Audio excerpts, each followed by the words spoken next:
Pria ini tertidur di tepi pantai selama 3 hari, 3 malam, tapi saat terbangun dan melihat sekeliling, dia kaget karena melihat rekan-rekannya juga tergeletak di pasir, tampak seperti sedang tidur. Saat dia mendekati mereka, dia baru sadar wajah mereka sudah pucat. Ternyata mereka semua sudah lama meninggal. Tak sempat larut dalam kesedihan, dia langsung melepas sepatu para kru dan memakainya. Ia memasang sepatu hak dan ternyata cukup nyaman di kaki. Ia pun mulai menyusuri pantai, berharap bisa menemukan anggota kru lain yang masih hidup di tengah pencarian. Dia menemukan satu lagi jenazah kru dan bangkai kapalnya sendiri yang terdampar. Dia seret tubuh itu ke tepi pantai dan menguburkannya dengan membuat tanda salib. Ia juga mengambil bajunya untuk dipakai sendiri. Setelah itu, ia mengemas ranselnya dan mulai mendaki gunung, berharap bisa melihat arah jalan pulang. Setelah 2 jam mendaki, akhirnya dia sampai di puncak. Pemandangannya memang indah, tapi sayangnya tidak ada satupun kapal nelayan melintas. Dan sejauh mata memandang tak ada daratan. Ia pun marah dan melemparkan ranselnya. Putus asa, ia berteriak meluapkan emosinya.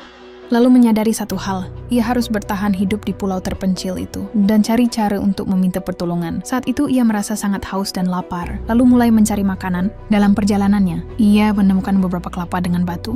Ia berusaha menjatuhkan dan memecahkannya. Setelah berusaha keras, akhirnya satu kelapa berhasil terbuka. Ia langsung meneguk airnya dengan penuh semangat. Setelah mengisi perut, ia mulai mencari tempat untuk beristirahat. Tapi tiba-tiba ia mendengar suara lolongan keras. Sadikoto. Ia menemukan anjingnya, Sevin, terjebak di dalam gua.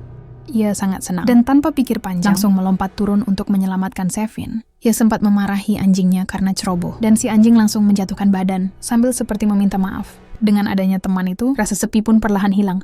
Ia lalu menyalakan api menggunakan batu api. Tiap hari ia belum makan, jadi ia menahan lapar sambil menghangatkan diri bersama anjingnya. Keesokan harinya, saat fajar menyingsing, ia bersiap kembali untuk mengambil barang-barang berguna. Meski ombak dan angin kencang, ia tetap nekat terjun ke laut. Anjingnya tampak sangat khawatir dan terus menggonggong, tapi Edison memberi isyarat bahwa semuanya akan baik-baik saja. Dengan usaha keras, akhirnya ia berhasil sampai ke kapal. Di atas dek hanya ada beberapa tikus yang masih hidup. Ia masuk ke dalam kabin, mendobrak lemari, dan menemukan banyak senapan. Ia juga menemukan peti berisi koin emas, yang ternyata itu pun tak berguna. Tapi ia sangat senang saat menemukan banyak anggur merah baru saja ingin minum. Tiba-tiba kapal mengeluarkan suara retak dan mulai tenggelam. Ia tak punya waktu. Ia buru-buru mengangkut semua barang yang masih bisa digunakan ke kapal. Ia lalu mengikat semua barang itu dan membuat rakit darurat. Akhirnya ia berhasil membawa semuanya kembali ke pantai.